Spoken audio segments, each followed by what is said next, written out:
Rameshwara cafe bomb blast ಪ್ರಕರಣಕ್ಕೆ ಸಂಬಂಧಪಟ್ಟ ಹಾಗೆ ರಿಪಬ್ಲಿಕ್ ಕನ್ನಡದ ಎಕ್ಸ್ಕ್ಲೂಸಿವ್ ಮಾಹಿತಿ ಇದು.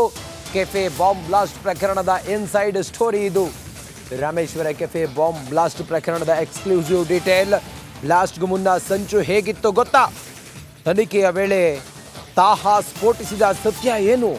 ರಿಪಬ್ಲಿಕ್ ಕನ್ನಡದಲ್ಲಿ ತಾಹಾ ಇನ್ಸೈಡ್ ಸ್ಟೋರಿಯನ್ನ ನಾವು ಎಕ್ಸ್ಪೋಸ್ ಮಾಡ್ತಾ ಇದ್ದೀವಿ.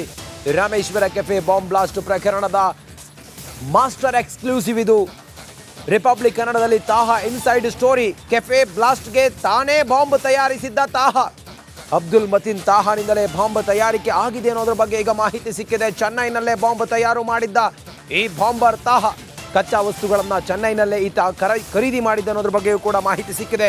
ಬಳಿಕ ಬಾಂಬನ್ನು ಬೆಂಗಳೂರಿಗೆ ಸಾಗಿಸಿದ್ದ ತಾಹಾ, ಮುಜಾವಿರ್ಗೆ ಬಾಂಬ್ ಕೊಟ್ಟಿದ್ದ ತಾಹಾ. ಅದಾದ ನಂತರ ಆತ ರಾಮೇಶ್ವರಂ ಕೆಫೆನಲ್ಲಿ ಅದನ್ನು ಬ್ಲಾಸ್ಟ್ ಮಾಡಿದ್ದು ಮತ್ತೊಂದೆಲ್ಲವೂ ಕೂಡ ನಮಗೆ ಗೊತ್ತಿದೆ. ಆದರೆ ಆತ ಬಾಂಬನ್ನು ತಯಾರು ಮಾಡಿದ್ದು ಎಲ್ಲಿ, ಯಾರು ಮಾಡಿದ್ದು, ಆ ಸುಧಾರಿತ ಸ್ಫೋಟಕವನ್ನು ಆತ ತಯಾರು ಮಾಡಿದ್ದು ಹೇಗೆ ಅನ್ನೋದ್ರ ಬಗ್ಗೆ ಎಲ್ಲ ಈಗ ರಿಪಬ್ಲಿಕ್ ಕನ್ನಡಕ್ಕೆ ಎಕ್ಸ್ಕ್ಲೂಸಿವ್ ಆಗಿ ಮಾಹಿತಿ ಲಭ್ಯ ಆಗಿದೆ.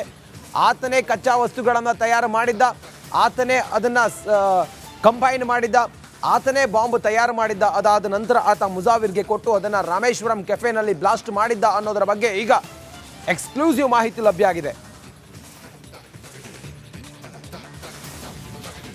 ರಾಮೇಶ್ವರಂ ಕೆಫೆ ಬಾಂಬ್ ಬ್ಲಾಸ್ಟ್ ಪ್ರಕರಣದಲ್ಲಿ ಬಹಳ ಪ್ರಮುಖವಾಗಿ ಈಗ ಮೇಜರ್ ಅಪ್ಡೇಟ್ ಲಭ್ಯ ಆಗ್ತಾ ಇದೆ.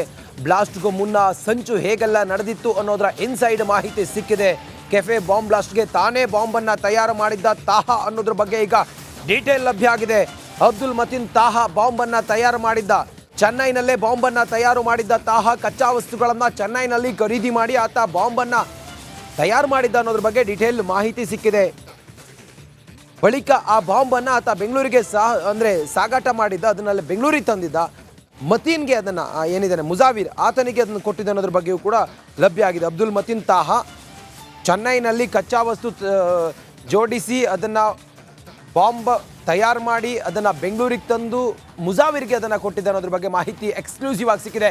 ಏನಷ್ಟು ಡೀಟೇಲ್ಸ್ನೊಂದಿಗೆ ನಮ್ಮ ಕ್ರೈಮ್ ಬ್ಯೂರೋ ಹೆಡ್ ಸುನಿಲ್ ಈಗ ನಮ್ಮ ಜೊತೆಲಿ ನೇರ ಸಂಪರ್ಕದಲ್ಲಿದ್ದಾರೆ. ಸುನಿಲ್, ಭಾಳ ಇನ್ಸೈಡ್ ಮಾಹಿತಿ ಇದು. ಬಾಂಬ್ ತಯಾರು ಮಾಡಿದ್ದು, ಅದನ್ನು ಬೆಂಗಳೂರಿಗೆ ಸಾಗಾಟ ಮಾಡಿದ್ದು, ಆನಂತರ ಮುಜಾವಿರ್ಗೆ ಕೊಟ್ಟಿದ್ದು. ಹೆಚ್ಚಿನ ಬ್ಯೂರೋ ಏನಿದೆ ಸುನಿಲ್?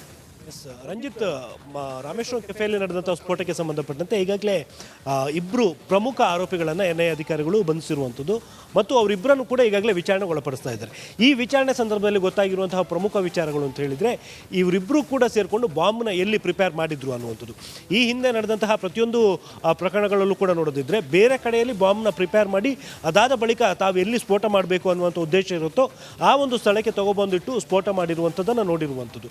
ಇಲ್ಲೂ ಕೂಡ ಅದೇ ಥರದಲ್ಲಿ ವಿಚಾರಣೆ ಒಳಪಡಿಸೋ ಸಂದರ್ಭದಲ್ಲಿ ಇದೇ ಅಬ್ದುಲ್ ಮತೀನ್ ತಾಹಾ ಈತ ಚೆನ್ನೈನಲ್ಲಿ ಎಲ್ಲ ರೀತಿಯ ಕಚ್ಚಾ ವಸ್ತುಗಳನ್ನು ಕೂಡ ಖರೀದಿ ಮಾಡಿ ಅಲ್ಲಿ ಬಾಂಬ್ನ ತಯಾರು ಮಾಡಿದ ಅನ್ನುವಂಥದ್ದು ವಿಚಾರ ಗೊತ್ತಾಗಿದೆ. ಅದಾದ ನಂತರ ಪಬ್ಲಿಕ್ ಟ್ರಾನ್ಸ್ಪೋರ್ಟ್ ಅಂದರೆ ಬಸ್ನಲ್ಲೇ ಆ ಒಂದು ಬಾಂಬ್ನ ಬೆಂಗಳೂರಿಗೆ ತಗೊಬಂದಿದ್ದ ಅನ್ನುವಂಥದ್ದು ವಿಚಾರ ಗೊತ್ತಾಗಿದೆ.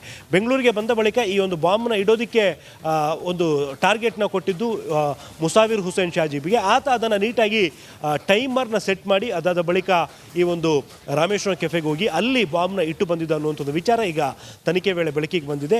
ಈ ಬಾಂಬ್ ಸ್ಫೋಟಕ್ಕೆ ಸಂಬಂಧಪಟ್ಟಂತೆ ಇದಕ್ಕೆ ಯಾರ್ಯಾರು ನೆರವನ್ನು ಕಲ್ಪಿಸಿದ್ರು ಮತ್ತು ಎಷ್ಟು ಟೈಮ್ನಿಂದ ಇದಕ್ಕೆ ಪ್ರಿಪೇರ್ ಆಗಿದ್ರು ಎಲ್ಲ ವಿಚಾರಗಳು ಕೂಡ ಈಗ ಇವರಿಬ್ಬರ ತನಿಖೆ ವೇಳೆ ಬೆಳಕಿಗೆ ಬಂದಿರುವಂಥದ್ದು. Ranjit, okay, thank you Sunil, ನಿಮ್ಮೆಲ್ಲ ಮಾಹಿತಿ